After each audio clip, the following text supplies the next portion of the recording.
Module 3 এই wrap up ভিডিওতে তোমাকে স্বাগত। কনগ্রাচুলেশন, তুমি এই কোর্সের সবচেয়ে গুরুত্বপূর্ণ এবং ইন্টেন্সিভ মডিউলটি সফলভাবে শেষ করেছো। চলো এক মুহূর্ত সময় নিয়ে দেখি আমরা এই মডিউলে কি কি অর্জন করেছি। আমরা শুরু করেছিলাম সঠিক আর্গোনমিক সেটআপ এবং পোস্টার দিয়ে, যা তোমার ইনজুরি থেকে বাঁচাবে। এরপর আমরা হোম রো মেথড ব্যবহার করে কিবোর্ডের দিকে না তাকিয়ে বটম, টপ এবং নাম্বার রো সবকিছু জয় করেছি। আমরা শিখেছি কিভাবে শিফট, কন্ট্রোল, অল্টার এর মতো মডিফায়ার কি এবং নেভিগেশন কি ব্যবহার করে আমাদের কাজের গতি বাড়ানো যায়। এবং সবশেষে আমরা র স্পিডের চেয়ে কনসিস্টেন্ট রিদম এবং অ্যাকুরেসির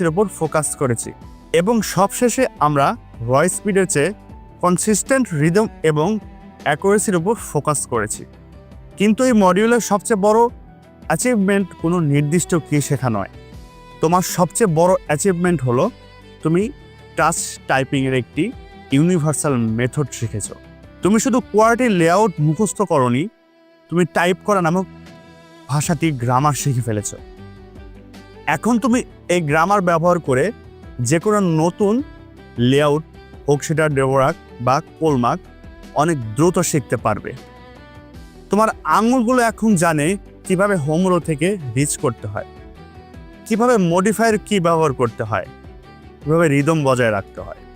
তোমার এই ফাউন্ডেশনাল স্কিলগুলি এখন ট্রান্সফারেবল। মডিউল 3 তোমাকে একজন কম্পিটেন্ট টাইপিস্ট বানিয়েছে। মডিউল 4 তোমাকে একজন মাস্টারে পরিণত করবে। পরবর্তী মডিউলে আমরা অ্যাডভান্স ড্রিল যেমন বায়োগ্রামস এবং ট্রায়াগ্রামস প্র্যাকটিস করব। আমরা স্পিড ব্রাস্টের মাধ্যমে আমাদের গতি বাড়ানোর কৌশল শিখব এবং আমরা দেখব কিভাবে নিজের প্রোগ্রেস ট্র্যাক করতে হয় এবং রিয়েলিস্টিক গোল সেট করতে হয়।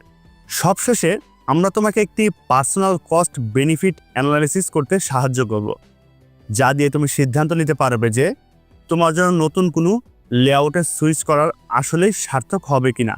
তুমি একজন ইনফর্মড এবং স্কিল টাইপিস্ট যার হাতে একটি শক্তিশালী ট্রান্সফারেবল স্কিল রয়েছে।